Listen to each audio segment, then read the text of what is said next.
Inflation is still the name of the game as the cash rate rises. It's impossible to have escaped the impacts of inflation or been oblivious to the attempts to solve it. After a long period of relative dormancy, inflation was awoken through 2021. To address inflation, central banks unanimously instigated a swift rate hiking cycle. By pulling that interest rate lever hard, interest rates increased swiftly and now sit above their 20-year average. Since then, some of the supply-side drivers have normalised, and coupled with the consumer reacting to the impacts of higher interest, inflation has seemingly peaked.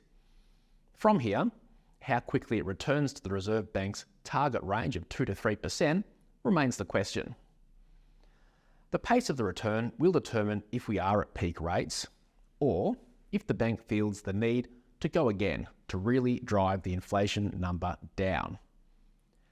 As we work through all of these impacts, the next couple of years won't be easy. But when isn't there a challenge out there? We encourage you not to get too caught up in predictions of doom. Our survey of leading economists shows a soft landing ahead. There's no recession forecast. Low growth is far better than no growth, and streets ahead of negative growth. Unemployment is set to remain within the historic full employment range. We see participation rates are up as more people re-enter the workforce and as the labour force is at its largest ever size. Long-term unemployment is low, youth unemployment is low, unemployment is also universally low across the states. Full-time employment has been the dominant driver of new jobs as the workforce has increased security in their jobs with less of the associated risks of sporadic gig-type jobs. To the extent that we've ever been able to say it, everyone who wants a job has a job. And despite full employment, inflation is set to gradually return towards the top of the Reserve Bank's target range by mid-2025. Which brings us to interest rates. We're widely considered to be at peak, although the bear case is still there for one more increase.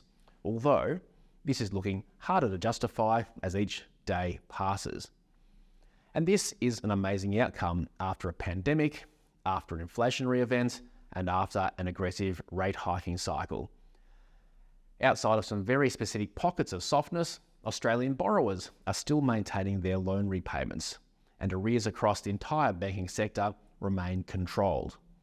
On balance, there will be bumps on the road as we work through all of the various challenges associated with the current economic environment.